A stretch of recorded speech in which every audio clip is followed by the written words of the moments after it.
a friend of iAfrikan and a friend of Deep Learning Indaba. I think Karim is like the biggest advocate of Deep Learning Indaba, more than anybody. You're like the coolest CEO here. Karim, how are you? Thank you. I'm very good. It's a pleasure to talk again. It's always good talking to you. Karim, we've just, in front of your store. Later on to this evening, we're having the special event by InstaDeep. We'll talk about that.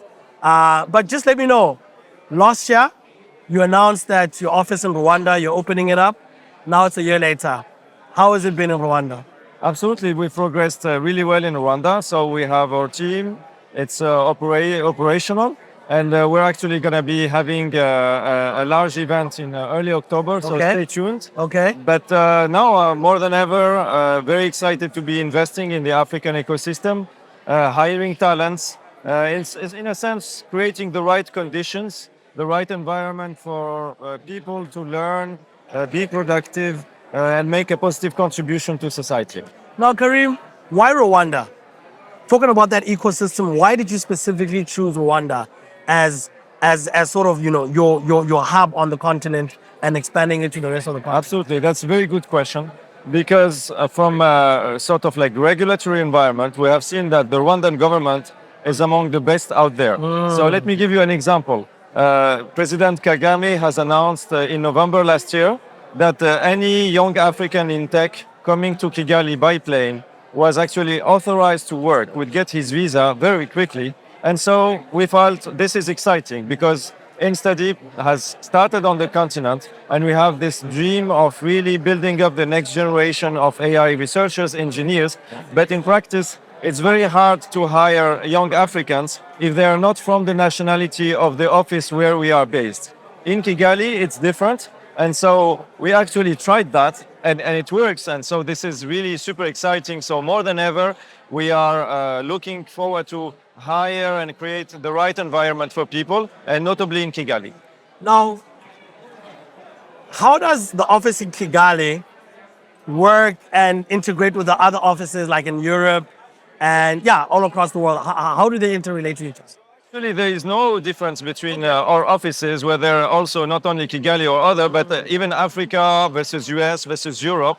All the projects we do involve at least 2 offices. And in every office we have AI researchers, AI engineers. So we do not have, for example, an office that's going to be focused on, an example like specific IT or other. Every office actually has high caliber researchers, engineers. And so the modus operandi is really the same across the company. So you could be working in Kigali and having colleagues on the same project in San Francisco, in London, or in Berlin.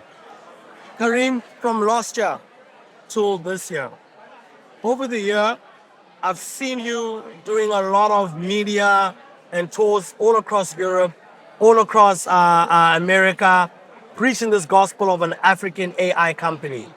What are you learning, and what sticks out to you, and what are you saying to these world leaders? Like, for example, President Macron and the many other world leaders and thought leaders in AI.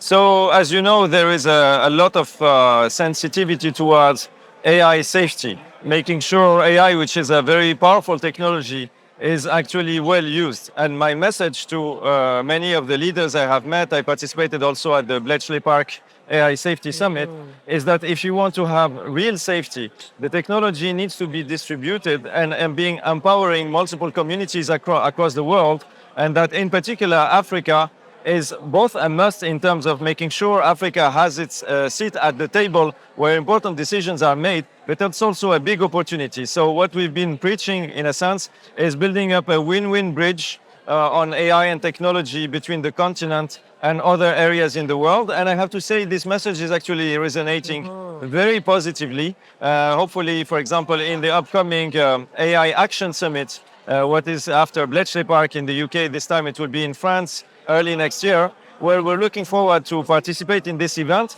but participate especially to be sort of a positive voice on this building this bridge, this win-win partnership between Africa, Europe, the US, and Asia.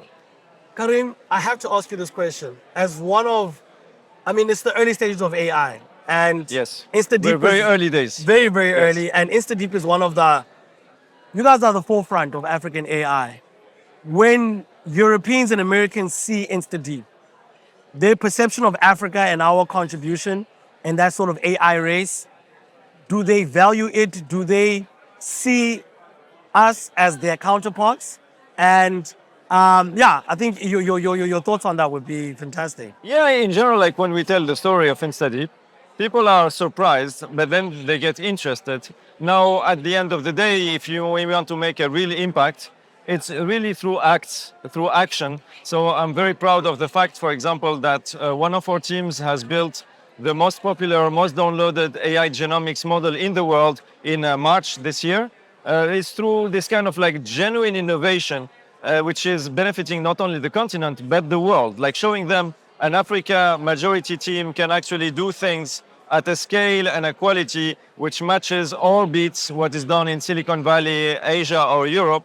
And this is how ultimately you get their respect and you get their willingness to engage. And I have to say this has been evolving positively, but it's in a sense all about doing rather than telling them, you know, what they're supposed to be doing or learning, proving to them by acting that this is the right thing to do. Karim, today we're in Dakar.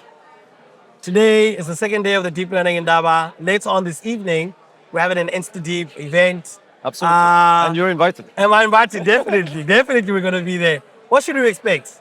Well, it's really about meeting our team. We invited a broad swath of friends, colleagues. The Indaba is really a community. So for me, it's a great pleasure first to discover every time a new city. So Dakar is a first for me. I'm very happy to be here. Yes. But also sort of like meeting again close friends, partners, exchanging ideas about the future of AI in Africa, about pure research opportunities. I've met also many young startup entrepreneurs that are asking for advice, support, etc.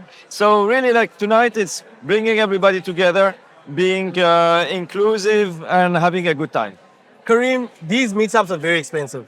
The cost-benefit aspect, are you satisfied with the value that you get from these meetups?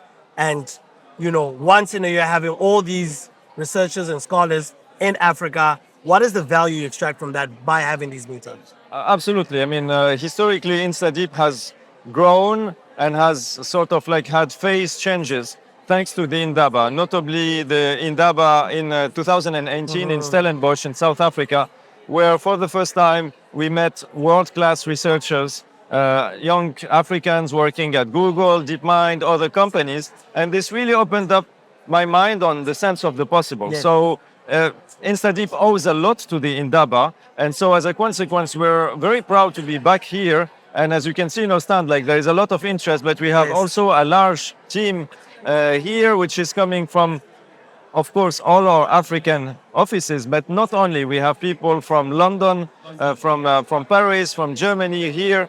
And what I've noticed also in terms of value, actually some of our team members based in Europe or in the world are very curious about Africa, and they love to come here, sort of like make a contribution, expand their horizons. So in a nutshell, yes, absolutely, it's worth it. And we are very proud to be now in a point where we can financially support the Indaba, be a sponsor, but in reality be much more than that.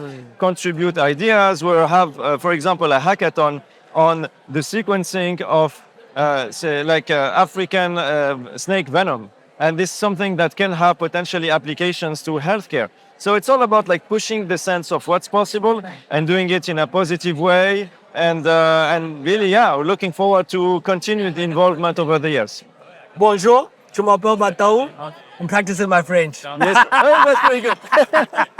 Thank you so much, Karim. Thank you so much.